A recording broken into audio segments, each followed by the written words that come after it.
Hey everybody, it's Party Elite, and today we're continuing our beginner's guide to Crusader Kings 3 and doing a deeper dive into the topic of vassals. We touched on the topic of managing vassals in our first broad strokes video, but today we're going to be peeling back some of the layers and digging a little deeper, clarifying some of the simplifications made for the purposes of a complete newcomer to the series, and I'll try and keep repetition to a minimum, of course, and I've included timestamps down below so you can hop around as you feel the need to. I do, however, highly recommend watching everything through as I add details to everything discussed previously, and there are lots of intertwined conversations, so it's a little hard to label precisely as timestamps. Without any time to waste, let's begin. What is a vassal? Just to make sure we're all on the same page before getting into the nitty-gritty, it's important to understand what a vassal is, at least in the context of the game. In Crusader Kings 3, a vassal is anybody who has been granted control over a parcel of land and serves somebody above them, paying taxes and providing soldiers as a portion of each they get from their own sources, minus anything they get from their realm priest, if applicable. And in exchange, the person above them gives them protection from external threats. Feudal vassals have contracts that can be adjusted once per vassal character. Clan vassals contribute based on their opinion of their liege, and tribal vassals contribute based on the liege lord's level of fame. Republic vassals have a fixed contribution, theocratic vassals have predetermined contributions, and apart from that, vassals will also take care of the land you give them, which in turn can improve the benefits you get from the land as well. After all, if they are able to reap better taxes or larger levies, and you are getting a percentage of what they get, when they benefit, you benefit. Vassals can have vassals of their own, and each tier refers to the person they serve as their liege. An important term to learn here is direct vassal. A person is said to be the direct vassal of the person immediately above them in this chain of command. At the top of the political food chain in every independent realm is a person who serves nobody. They are the person in charge of the realm. Typically, this is a person at a kingdom level or empire level rank, though there are independent realms of lower ranks out there as well. These independent realms can be approached to offer them vassalage if you are of a rank above them, and if you're playing as one of these lower rank independent realms, you can turn to one of your kingdom level or empire level neighbors and ask to become their vassals. More on that in a bit. Now, just like there is an exception at the top, there is an exception at the bottom as well. These are the lowest tier of vassal, and you are never able to play as them. Barons are directly in charge of cities, temples, and extra castles in a holding. Now, when a liege goes to war, they automatically have access to the pledged soldiers, but a vassal can offer to join with their own full strength. After all, in theory, if their liege is thriving, so will they. Sometimes, though, the liege needs one thing, while the vassal wants another, and that's where some issues can arise. Vassal autonomy versus crown and tribal authority. Crown and tribal authority are slightly different representations of the power a liege has over their vassals. The former is for feudal and clan governments, and the latter is for tribal governments.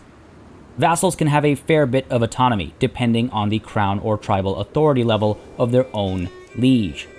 Think of vassal autonomy and crown or tribal authority as opposites of the same coin. In fact, the lowest authority level is literally called autonomous vassals. Authority level is a relationship that exists between every level of liege and vassal separately. If you're at the top of the ladder, you don't have to worry about your liege's crown authority because you don't have a liege lord, but if you're not at the top of the ladder, you can see it listed separately. A liege lord will always try to increase authority level to give themselves more power, while vassals will always try to pull towards lower authority levels by forming factions and demanding liberty. If you're somebody's vassal, you can do the same, and we'll touch more on that in just a little bit. When authority level is lower, vassals are happier and you can always lower authority level for free if you need to quickly increase vassal opinion. Raising authority level costs prestige. The first level gives a feudal or clan liege no special powers, and on top of that, prevents a tribal liege from imprisoning their vassals. The second level, however, allows for feudal and clan governments to enact different succession laws, but more importantly in the scope of this conversation, allows the liege to take back a title from a vassal, take back a vassal from a vassal, and enforces a minimum tax and levy contribution level as well. So, if somebody you gave a title or a vassal to starts getting too powerful or otherwise dangerous, you might want to consider taking some of those away. Just be aware that you will upset them when you do so, and if they decline, you'll have to fight a civil war. Also keep in mind that your liege will all too happily do this to you if they don't like you.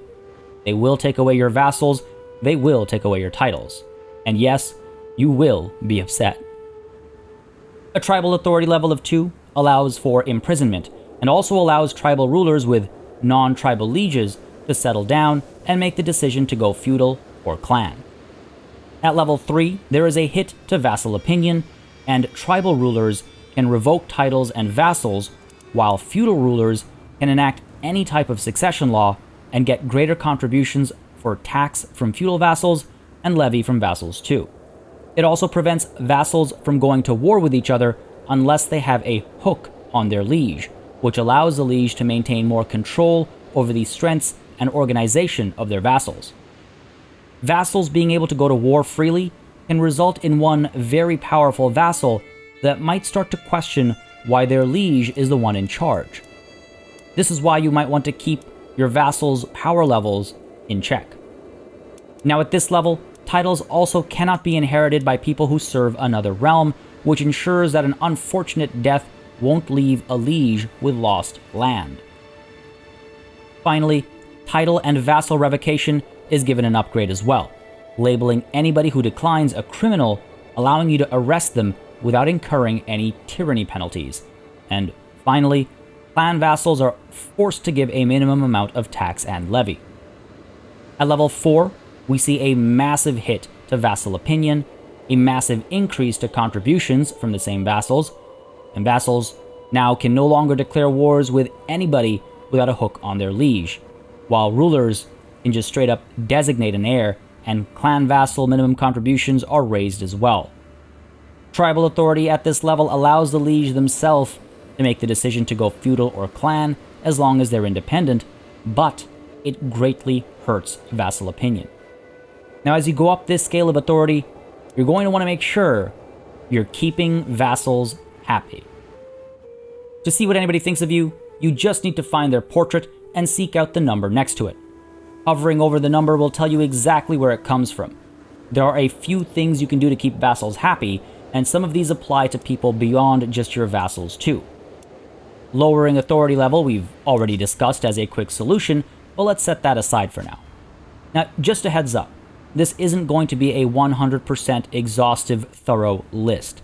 I'm trying to make these videos evergreen, just in case, or in the very likely case, for when they add more traits or modifiers or variations. So I want to talk about this somewhat generically so you know what to look for and where to find it. Also, covering every possible permutation would just likely take forever. So, first things first, a high diplomacy skill is very helpful in improving relations. At a skill of 0, there is a negative 16 hit to personal diplomacy, something that affects relations with everybody, including your own vassals. Every point in the skill adds +2 to personal diplomacy, so at 8, there's no penalty, and every step above gives a +2. Setting your succession type to any of the partition types gives a +5 to opinion from your direct vassals, and setting the title-specific succession laws can increase direct vassal opinion as well, depending on the type of succession you pick. Your siblings, parents, and children will have a positive opinion as a result of their relationship with you, your family, and other members of the same dynasty will have a positive modifier too. And yes, these two will stack. Being virtuous according to your vassal's faith, or according to anybody's faith, which is to say having traits that align with the virtues of their faith, not your own, their faith. That will make them like you more as well. Being of the same culture prevents a penalty. Being of the same faith prevents a penalty as well. And having a long rule gives a bonus, while having a short rule gives a penalty. Certain traits also cause issues just as a result of having them, while other traits only cause an issue between people if they have opposing traits, while other traits entirely will give an extra bonus to opinion if you have matching traits with a person. Having a higher level of fame will give bonuses to secular individuals' opinion of you, so any of your vassals who aren't in charge of temple holdings will be impacted by this. Some things only impact people who have a sexuality that would make them interested in you. Look out for the attraction opinion modifier for some of these. Clan vassals will have a reduced opinion if they aren't allied with their liege, so you'll either want to make a marriage alliance or use existing blood ties with vassals or also family to make an alliance without the use of marriage. This is a good reason why, especially as a clan government, you're going to want to have your family double up as vassals, because that way you can make these alliances, again, without the use of marriages. Feudal vassals will have their opinion impacted based on their feudal contract. It's something you can change once per vassal character, as mentioned earlier. Now, when a person desires more titles within their liege's realm, whether those titles belong to their liege or a different vassal, it hurts the relation between the vassal and the liege. Sometimes, vassals will have a claim on their liege's title itself. That, of course, also causes issues.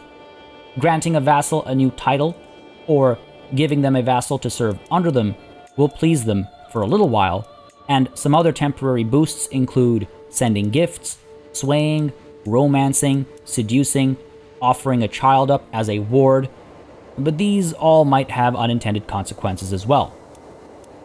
Setting your chancellor to domestic affairs can help with vassal opinion, but beware, if their skill is low, it can have the opposite effect instead. Powerful vassals will want a seat on the council, otherwise they'll be very upset, and a few more sources of concern include being over domain limit, having more than 2 duchy rank titles, and not being under the rightful liege. All things we'll touch on in just a moment. There are some lifestyle perks worth looking into as well. Apostate reduces penalties from being of different faiths, and in fact it gives a buff. Open-minded does the same for culture. Having access to befriend isn't a bad idea, allowing you to make friends out of vassals, while heart of the family will improve relations with close family and still applies if they're your vassals as well. Patriarch buffs that as well as same house opinion. Thoughtful, meanwhile, gets you extra mileage from sending gifts.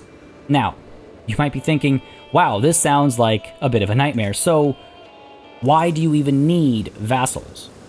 One person can only manage so much before things start to fall apart. As much as they tell everybody around them that everything is fine and there's nothing to worry about and all's going to be okay, it's just a phase, they just need a night's rest and maybe some extra coffee in the morning, or just need to sleep a little less to catch up on all their work and then they can take a vacation or something. That limit is represented by a character's domain limit, a number determined by a character's title, their stewardship, including assistance from their spouse, and some innovations, ledger, bailiffs, guilds, and court officials. This is the total number of holdings they can have before things start to get inefficient.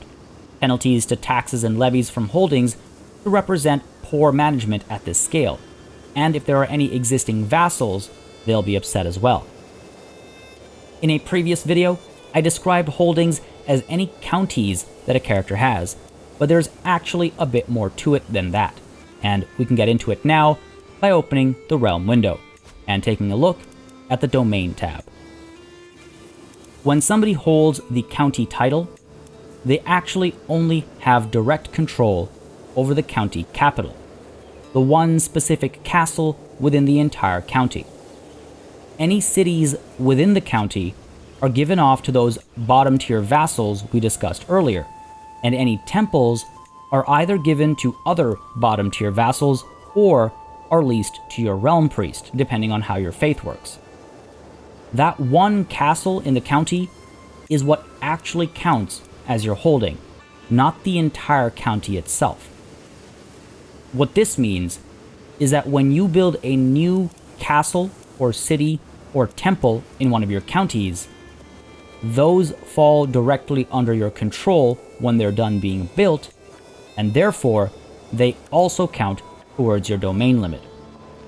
So if you have 2 castles in a county and they both belong to you, that one county actually has 2 holdings inside it, and those holdings are what count towards the domain limit.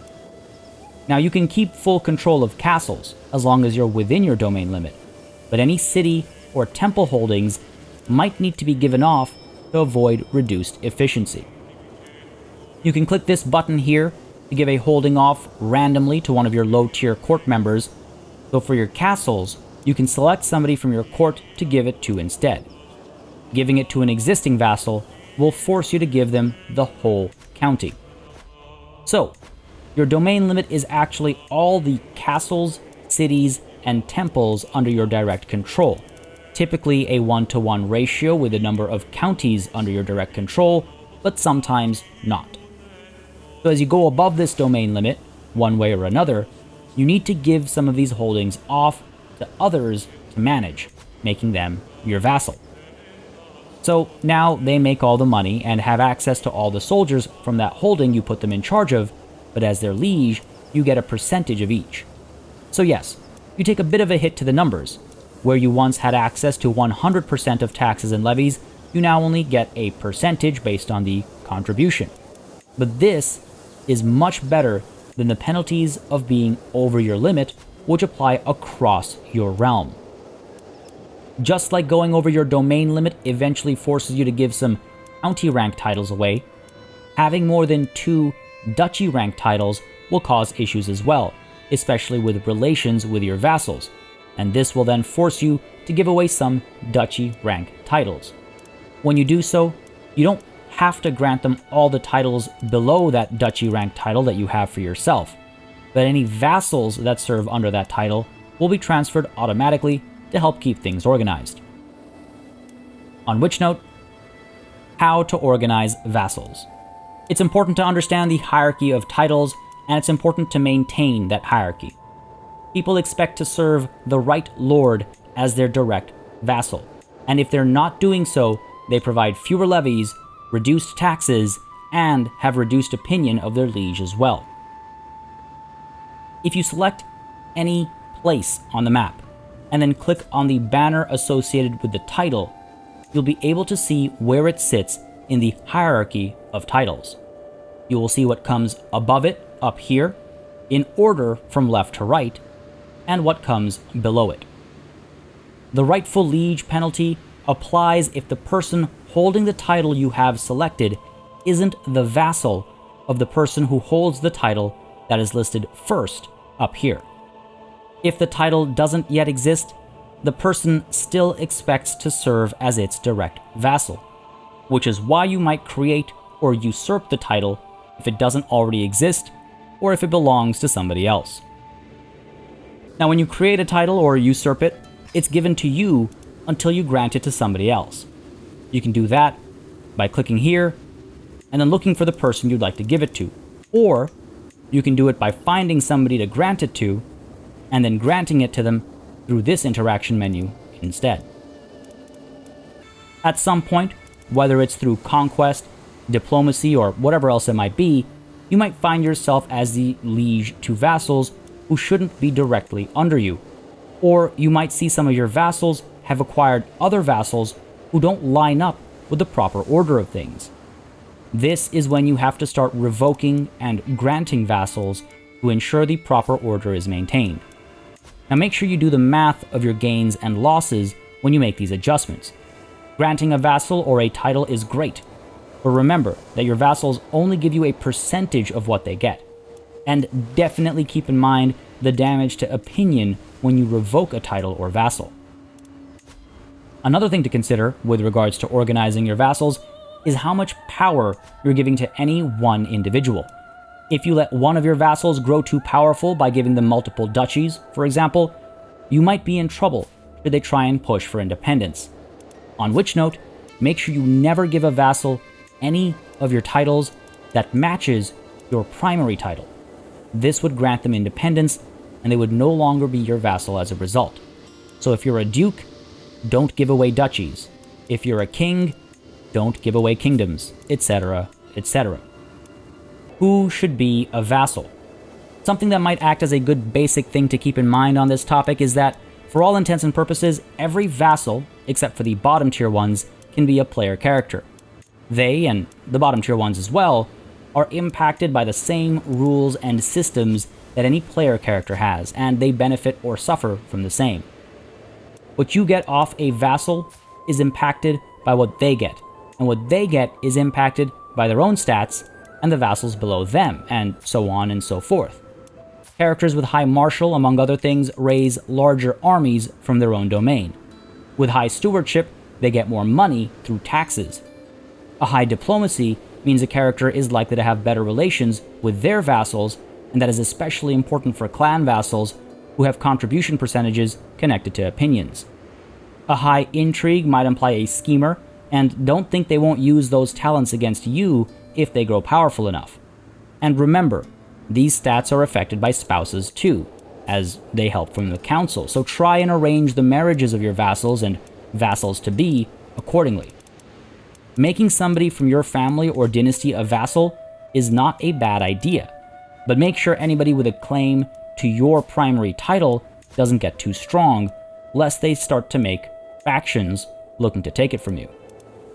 Keep in mind as well that should you ever find yourself in conflict with these vassals, not in the sense of war, but in the sense of events as well, your skills might need to be tested against theirs to determine who wins, and whether the outcome is in your favor or not.